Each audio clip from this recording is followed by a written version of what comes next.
and then you add in maybe like a third. I don't know what the pick compensation would be to send, like that the 49ers would send Green Bay, but something involving Aaron Rodgers for Deebo Samuel and pick compensation, maybe a few other players that the 49ers send the Packers' way. That would be a tough one. You're going to Deebo Samuel for Aaron Rodgers. You're probably going to have to include a couple firsts in there as well. So it's going to be hard, especially the 49ers don't even have a first this year. It'll probably be the next couple years is also.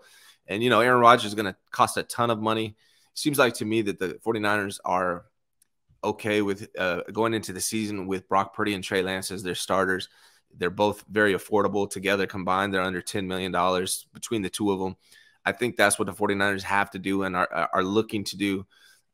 So I'd be I don't think they're going to be trading Deebo Samuel this year. Next year may be a time where they look at trading him, because that's when his salary cap is really going to be high, or when his salary hit is going to be high on the salary cap. So if they're going to trade Deebo, it's probably going to be next year, I would imagine. As far as like who I want them to trade, I would there's no like particular player I want them to trade, but I would love to see them free up that Kinlaw spot, because he just unfortunately does not seem to be able to stay healthy.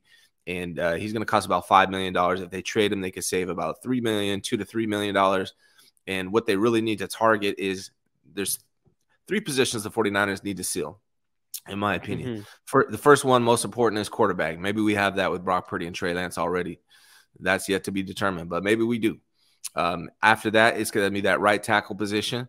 So they need to go after somebody to play that right tackle to upgrade over Mike McGlinchey, which is going to be tough. Absolutely. I don't even know if that player is out there, and I don't know if they're going to be able to upgrade at that position. And the other third position where they really need to focus on is the interior defensive line, nose tackle type player, like a 300-pound type guy. Yeah. They can stuff the run and rush from the interior. So if they are going to trade, I hope they would trade for one of those positions. Here's okay. So I do think that you were talking about like the interior defensive line, and I think we have a topic for this later on, but what do you think about the 49ers getting Jadeveon Clowney? Maybe he wants to come here for a smaller deal, come and compete for a Super Bowl. Yeah, I mean, I would like it. I would like it. To me, though, the thing is, it's the third most important position on this team. The 49ers they're spending a lot of money, right? They're extending Nick Bosa. Armstead's making a ton of money. If I'm going to trade somebody, honestly, it's going to be Armstead, because I don't think his production matches his pay. Not that he's not a good player or can't be a really good player. It's just for the amount of money that we're paying him, which I think is like $25 million, I think roughly, for his production, $25 million is just way too much. So they could free up a ton of cap space by trading Eric Armstead and maybe finding someone else to come in. I would take a Clowney if you could trade Eric Armstead, but having Armstead and Bosa on the team already and then signing Clowney, it just seems like you're really spending a lot of money on the third most important priority right now, where I think that money would be better well spent on the offensive line. You saw what happened to the 49ers when they played the Eagles. They just could not stop the pass rush. It was the third most pressures of all games in the NFL. So the 49ers really got to focus on that offensive line, in my opinion. If they're going to keep Eric Armstead and extend Nick Bosa, I don't really see them being able to afford an expensive defensive line guy. Yeah, I completely agree there.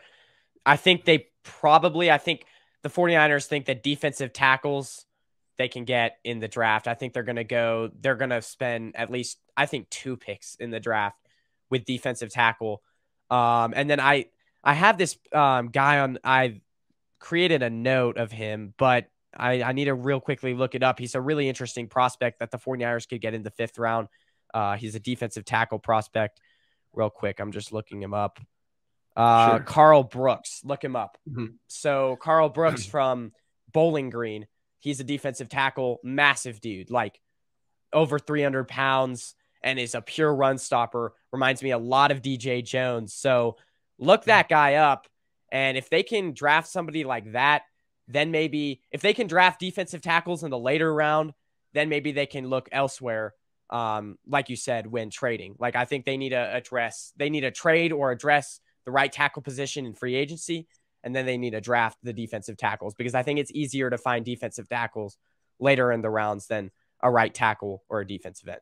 So, yeah. Yeah. And they also might trade up in the draft to get a right tackle. That's another option. There's actually a few good right tackles in the draft, but they're gonna have to trade up in order to get them. They're gonna be gone probably by the second round, middle of the second round. So if the 49ers can, they have 3 third-round draft picks. If they can somehow package those and maybe some futures to move up into the middle of the second round, I think they have some options there at right tackle as well.